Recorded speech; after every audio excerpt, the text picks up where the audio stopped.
ఇంగ్లాండ్తో మూడో టెస్టులో టీమిండియా ఓటమికి కుట్ర జరిగిందని మాజీ క్రికెటర్ సునీల్ గవాస్కర్ ఆరోపించాడు. లార్డ్స్ వేదికగా జరిగిన ఈ మ్యాచ్ ఆఖరి రోజు ఆటలో కేఎల్ రాహుల్ అవుట్ అయిన విధానంపై లిటిల్ మాస్టర్ అసంతృప్తి వ్యక్తం చేశాడు. డిఆర్ఎస్ టెక్నాలజీపై సందేహం వ్యక్తం చేశాడు.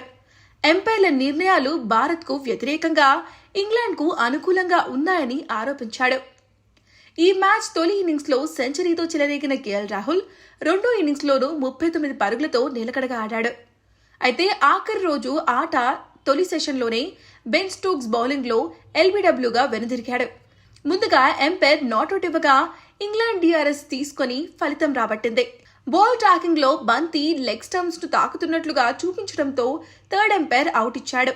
ఆ సమయంలో కమెంటరీ బాక్స్లో ఉన్న గవాస్కర్ టెక్నాలజీపై సందేహం వ్యక్తం చేశాడు.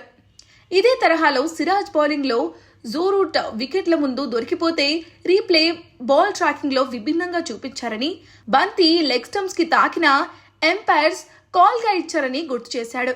కానీ రాహుల్ విషయంలో మాత్రం అవుట్ ఇవ్వడం చూస్తుంటే ఏదో కుట్ర జరిగినట్లు అనిపిస్తుందని తెలిపాడు. ఇంగ్లాండ్ బౌలర్ల బంతులు బాల్ ట్రాకింగ్లో బౌన్స్ కావడం లేదు. కానీ భారత బౌలర్ల బంతులు మాత్రం స్టంప్స్ కంటే ఎత్తులో దూసుకెళ్లినట్లు రీప్లే కనిపించింది.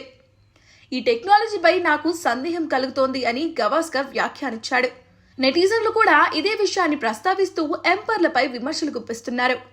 ఎంపైర్లు పూర్తిగా ఇంగ్లాండ్కు అనుకూలంగా నిర్ణయాలు తీసుకుంటారని మండిపడుతున్నారు.